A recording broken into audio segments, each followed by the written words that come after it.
அத்தியாயம் 27. கண்களால் காணவில்லை, கைகளால் தீண்டவில்லை, எங்கோ இருந்தாலும் இதயம் உன்னை மறக்கவில்லை. தொலைவிருந்தும் காண்கிறேன் மனதால், எட்டியிருந்தும் உணர்கிறேன் உயிரால். விட்டு சென்ற பின்னும் வாழ்கிறேன் உன் நினைவால்.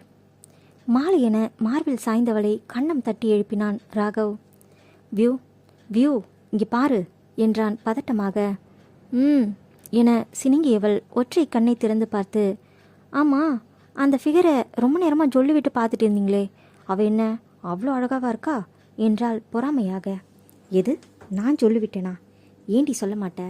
ஆமாம், யாரை சொல்கிற என்றான் மெதுவாக கட்டில் வரை நடத்தி கொண்டே வந்தபடி. அதான் அந்த படம் ஒயிட் நைட்ஸ், அதோட ஹீரோயின் என்றால் முகத்தை சுருக்கியபடி. ஆமாம், எனக்கு அந்த ஹீரோயின் பிடிக்கும், துரு துருன்னு இருப்பா என்றான் ரசனையாக. ஓ, அப்போது நாங்கள்லாம் என்ன துருப்பிடிச்ச இரும்பு மாதிரி இருக்குமா? ஒரு கையால் அவன் தோளை வளைத்தவள் ஒரு விரலை நீட்டியபடி பேசினாள். எத்தனை நாள் என்னை பார்த்துருக்கீங்க? ஒரு நாளாவது இப்படி ரசிச்சிருக்கீங்களா? உதடு பிதுக்கியவள். ஆனால் எனக்கு உங்களை ரொம்ப பிடிக்கும் பாஸ். இவ்வளோ அவ்வளோன்னு அளவு சொல்ல முடியாத அளவுக்கு பிடிக்கும். உங்களோட அந்த கருப்பு சட்டை போட்டு கேமரா வச்சுருக்க ஃபோட்டோ இருக்குல்ல, அது எனக்கு ரொம்ப பிடிக்கும். அதில் தெரிகிற இந்த புருவம், இந்த கண் என சொன்ன ஒவ்வொன்றையும் விரலால் சுட்டி காட்டினாள். அப்புறம் இந்த விரல் சுத்தமாக வெட்டப்பட்ட நகம், இது எல்லாமே பிடிக்கும். அளந்து அளந்து பேசுகிற இந்த வாய், ஆளை சாய்க்கிற இந்த கண், உத்து பார்த்த நான் காலி என கைகளை காற்றில் வீசினாள். அவள் சொல்ல சொல்ல அவனுக்கு இதயத்தில் ஏதோ செய்தது, இதமாக வலித்தது. அவனுக்கு அது பிடிக்கிறதா இல்லையா கூற முடியவில்லை. ஆனால் இப்போதைக்கு அதை தடுக்க தோன்றவில்லை. இது காதலோ காமமோ ஈர்ப்போ, பெயர் எதுவாக இருந்தால் என்ன? பாஸ், எனக்கு உங்களை பிடிக்கும், ரொம்ப பிடிக்கும் என இரு கைகளையும் விரித்து காட்டியவள் அவ்வளோதான் என்றபடி மேலே சரிந்தாள். இப்போது அவள் கண்கள் நன்றாக மூடி தூங்க துவங்கியிருந்தாள். மெதுவாக அவளை அழைத்துச் சென்று மெத்தையில் படுக்க வைத்தவன் போர்வையை எடுத்து போர்த்தி விட்டான். அங்கிருந்து நகரப்போக அவன் கையை பற்றி கன்னத்தில் வைத்துக்கொண்டு சுகமாக உறங்கினாள். மெல்ல கையை உருவிக்கொண்டவன் அந்த அறையை விட்டு வெளியேறினான். ராகவின் நெற்றியில் குழப்ப ரேகைகள் வந்தது. ஏன் இந்த பெண்ணை என்னை இவ்வளவு நேசிக்க வைக்கிறா? இவ ரொம்ப சின்ன பொண்தான், ஏதோ வயசு கோளாறுன்னு நினைக்கவும் முடியாது. தெளிவாக பேசுகிறா, நல்ல சிந்தனையும் இருக்குது, கண்ணியமான குணம் இருக்குது. ஆனால் ஏதோ பார்த்து பழகி ரொம்ப நாள் ஆன மாதிரி ரசித்து பேசுகிறாளே என நெற்றியை நீவிக்கொண்டான். அவனை பொறுத்தவரை இந்த காதல் எல்லாம் வெட்டி வேலை. யாருக்காகவும் காத்திருப்பதோ அல்லது கவலைப்படுவதோ, ஏன் அன்பு என்ற பெயரில் அதிகமாக ஆசை வைப்பது கூட தவறுதான். எல்லோரும் அவரவர் தேவையை மட்டுமே நிறைவேற்றிக் கொள்கின்றனர். இதில் அன்பு காதல் என்று கூறுவதெல்லாம் சுத்த நேர விரயம். இது மட்டுமே அவன் எண்ணம். ஆனால் வியனி, அவளை பற்றி அவன் ஒரு முடிவுக்கு வர வேண்டும். அவன் மனம் அவளை நாடுகிறது. காரண காரியமெல்லாம் அவனுக்கு தேவையில்லை.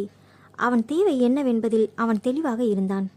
இந்த அழைப்புறுதல் நீங்க வேண்டுமென்றால் அவனுக்கு அவள் வேண்டும், அது மட்டும் நிச்சயம். ஏதேதோ யோசித்தபடியே விட்ட படத்தை மீண்டும் தொடர்ந்தான். நீங்க அவளை தானே ரசிக்கிறீங்க? வியனி சொன்ன வார்த்தைகள் காதில் ஒலிக்க இப்போது அந்த நாயகியின் முகம் அவனுக்கு தெரியவில்லை, வியனியே தெரிந்தாள். அவள் பேசிய பேச்சுக்கள், அவன் மார்பில் சாய்ந்தது, பார்த்த பார்வை, என் காதல் நீ என சொல்லாமல் சொல்லியது போல உணர்ந்தான். அந்த நாயகி குவியமிலா உருவமாகி அங்கு வியனி காட்சியானாள்.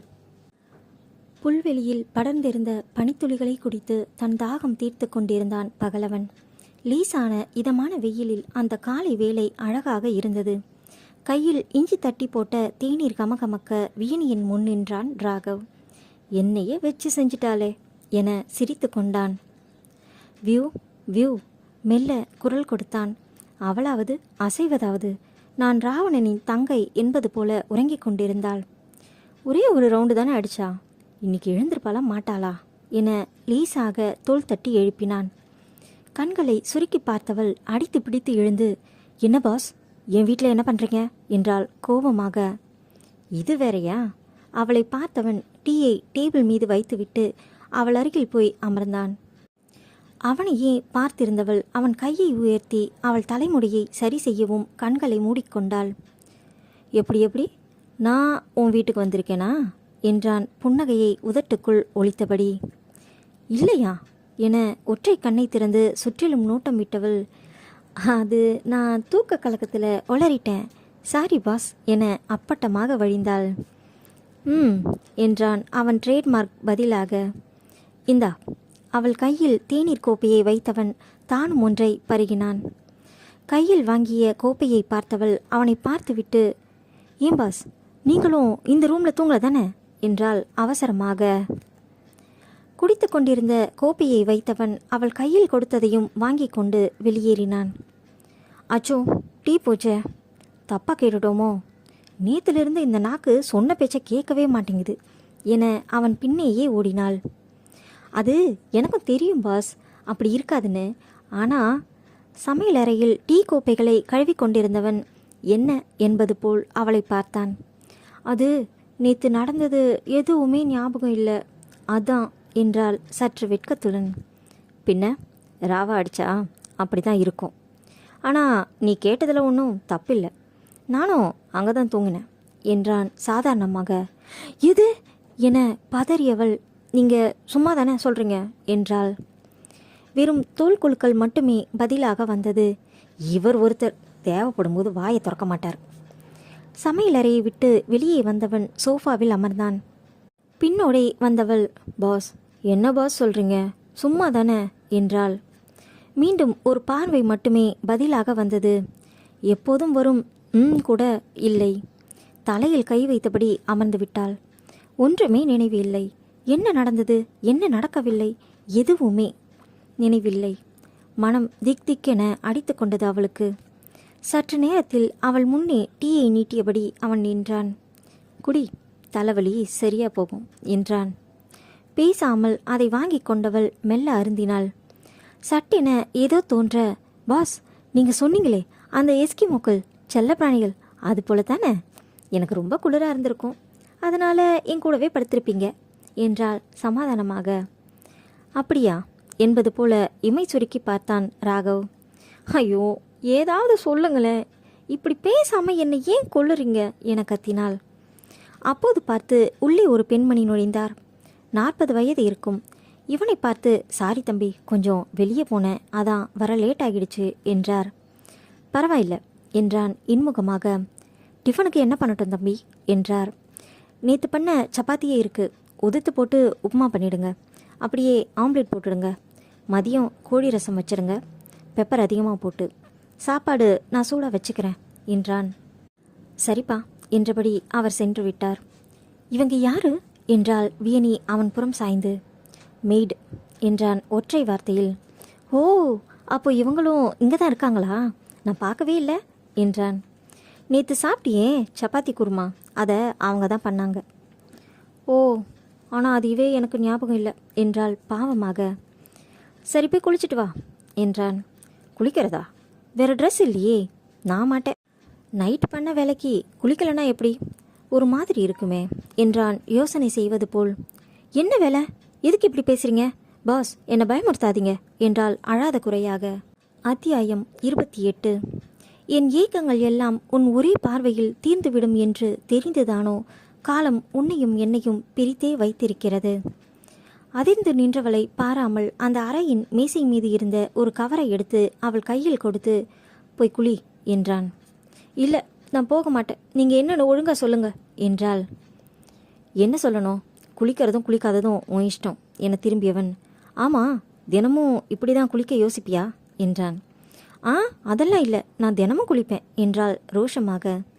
அப்படியா, எனக்கும் நேற்று அப்படி தான் தோணுச்சு, ஆனால் இப்போது அடம் பிடிக்கிறத பார்த்தா லேசாக சந்தேகம் வருது என்றான் மேலிருந்து கீழாக பார்த்தவாறு.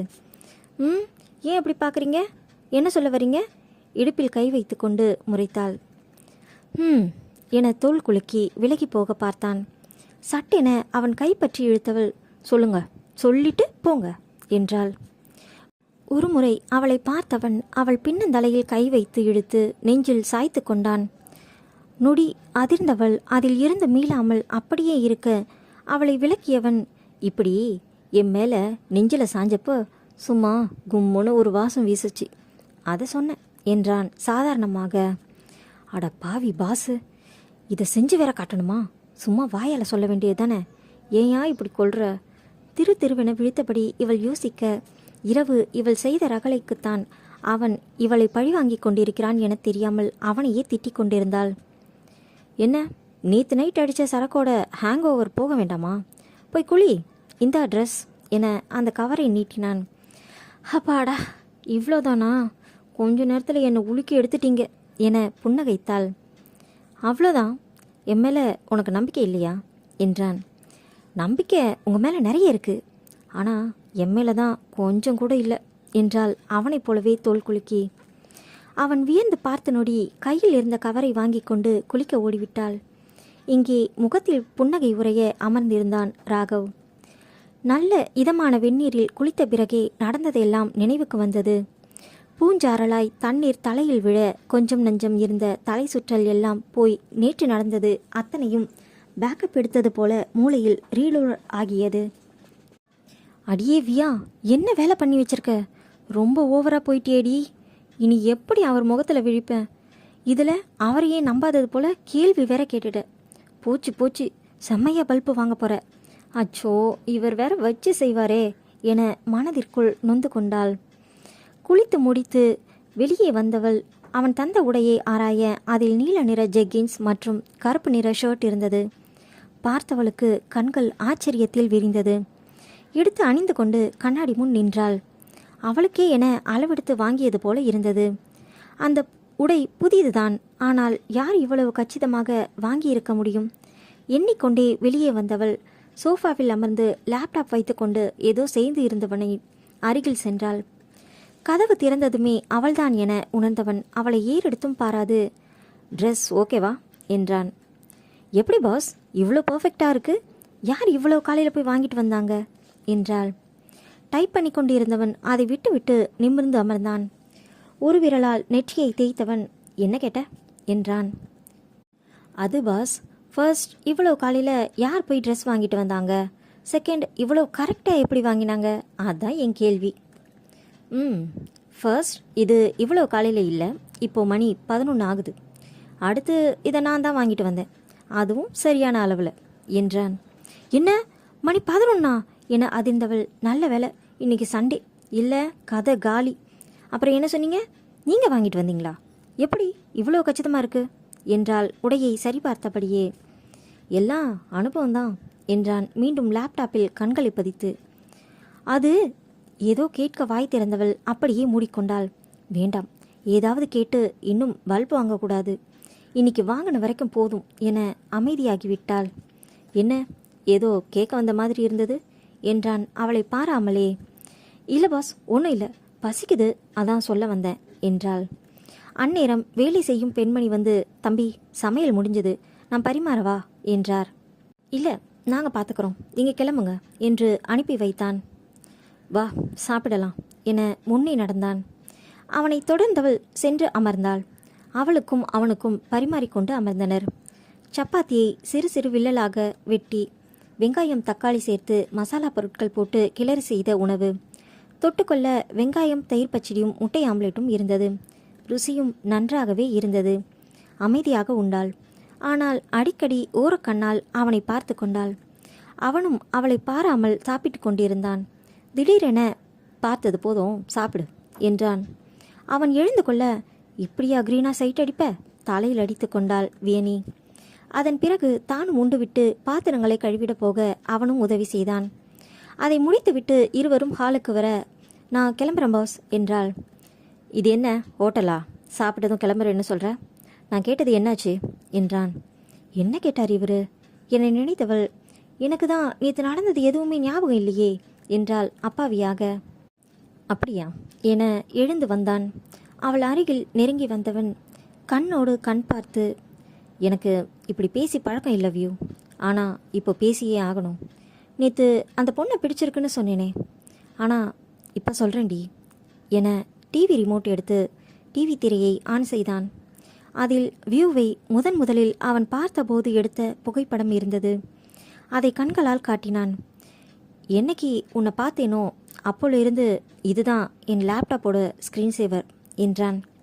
விட்டால் அவனை கண்களால் விழுங்கி விடுவாள் போல பார்த்து கொண்டிருந்தாள் வியூ. நேற்று கூட அந்த ஹீரோயின் என் கண்ணுக்கு மட்டும்தான் அழகாக தெரிஞ்சா. ஆனால் என் மைண்ட் முழுக்க நீ மட்டும்தான் இருக்க. எனக்கு ஏதோ அவஸ்தையாக இருக்குடி. இது எனக்கு சுத்தமாக பிடிக்கல. ஆனால் எங்கே ஒரு மூலையில் இது வேணும்னு தோணுது. இதை எப்படியோ தவிர்க்க பார்க்குறேன். ஆனால் முடியலை. நான் ஒன்றும் நல்லவன் இல்லை வியூ.